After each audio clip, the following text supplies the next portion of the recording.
Merci mingi papa Botamba pona loembo kitoko oyo sili kotiela biso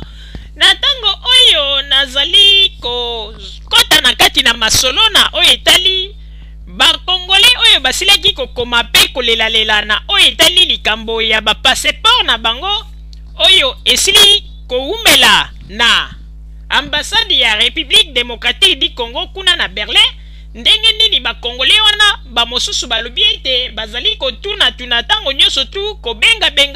mais bazali kozwa réponse ya malonga te, alors que bato ya ambassade bayebisaki bango ete dans 3 mois bakozwa bapaseport na bango. Lelo oyo ndenge kaka tolobaki bamosusu bakomi na 6 mois pe bamosusu balobi ete mbula mobimba esi ekoki.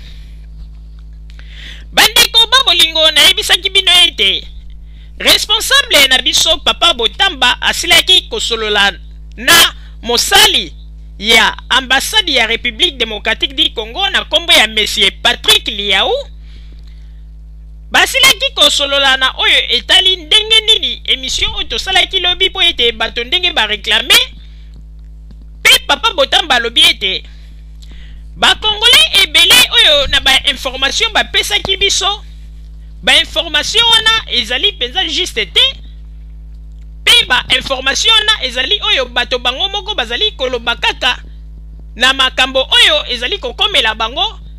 na moto na bango pe bazali kopesa ba information de gauche à droite ndenge bango moko balingi. Bandeko babolingo boyebi ete tango bino bozali komitungisa na makambo oyo etali ba passeport na bino ndenge eumeli ebongi malamu ete tango bino bozali kopesa ba information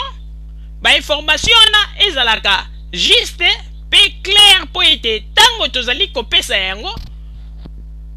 bambeba ezala te. Pona nini nalobi boye po ete monsieur Patrick Liaou na ba information oyo biso tolobi azali konie catégoriquement na ba accusation na bino pe azali koloba ete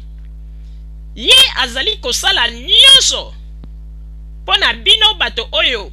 ba passeport na bino esili koumela awa na ambassade nanu bozwi yango te.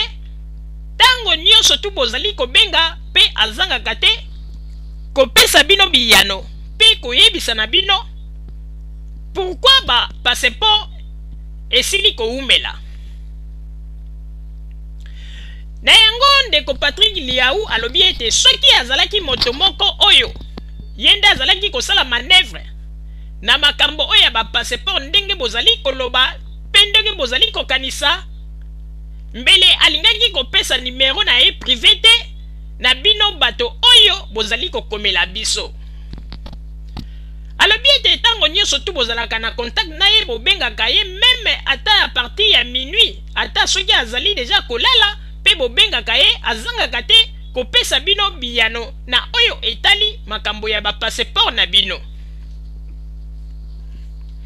Bandeko babolingo biso pe tozali kokamwa mingi po ete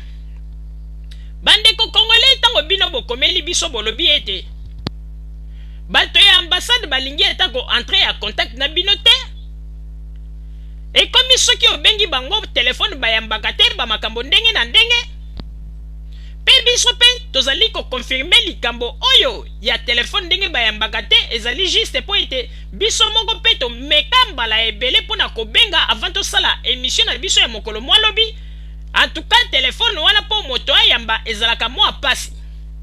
Mais ndeko Patrick Liaou alobi ete telefone na bango soki ezali okipe tango yo ozali kobenga okoyoka neti ete telefone ezali kosone menzoka ezali okipe. Wana ezali makambo oyo monsieur Patrick Liaou alobi. Alors eloko tolingi toloba problème ezali awa bandeko po ete monsieur Patrick Liaou ayebisi biso te apesi biso pe ba raison te pourquoi ba passeport na bino ezali koumela. Mais oyo ekomi problème sikoyo ya bino na bato ya ambassade bomeka kosolola po ete bapesa bino ba raison moko valable oyo ekovandisa bino na kati na kimia pe boyeba pourquoi ba passeport na bino eumeli boye. tokoyebisa na bato ya ambassade ya Congo tango bandeko oyo bayebisaki biso ete bato ya affaires étrangères kuna na Congo bayebisi bango ete bademande ya bapasseport ya bato ebele ezali bloqué awa na ministère ya affaires étrangères po ete bambongo nanu bafuti te, ambassade ya Congo nanu atindi bambongo te po ete bango basala bapasseport mosusu po bazongisa yango awa na Allemagne.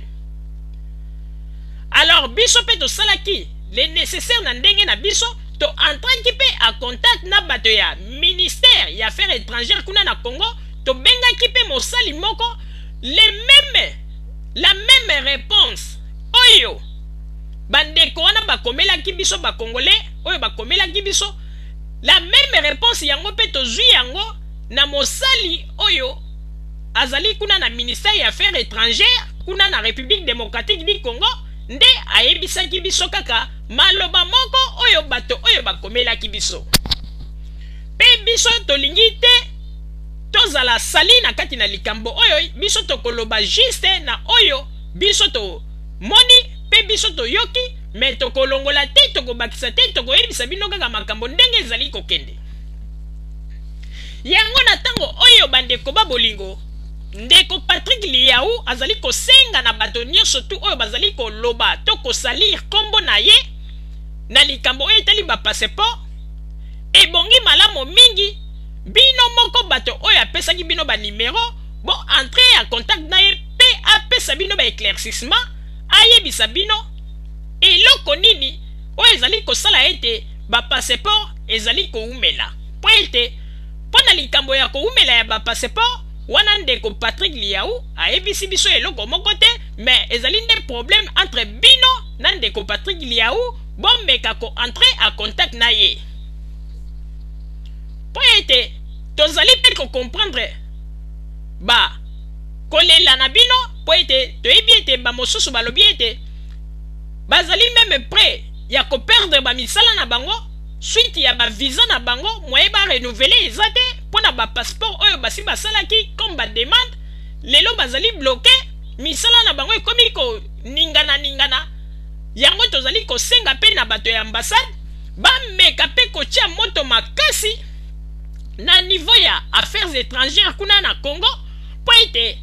bato ya Congo pe bazala mbango basala na lombango po ete ndenge ba passeport ezali koumela ezali ko paralyser ba Congolais ebele pona misala na bango. Pe toye komona ete na émission tosalaki Congolais mosusu akomi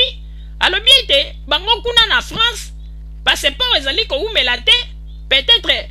dans 2 mois déjà aussi ozwi passeport na yo, mais tozali komi tuna pona nini procédure ezali kosalama na France ekoki pe kosalama awa na Allemagne te. Eloko nini ezali kosala ete passeport oyo bato bazali kosala demande na France ezali koya mbango ya Allemagne ezali koumela, alors que nyonso tu ezali kouta kaka na mboka moko République démocratique du Congo. Eloko nini ezali kosala boye po ete biso pe tozali na bayibiyano oyo tokoki kopesa bino te, mais bato ya ambassade nde moto bakoki koyebisa bino malamu po ete ndenge ezali wana tozali pe na kati na pasi na bino ndenge toyebi ete mingi balingi ko perdre misala na bango po ete moyen ya ko renouveler ba séjour na bango ezate po ete bazangi ba passeport. Papa Botamba, Papa Roger na pesi yo maloba.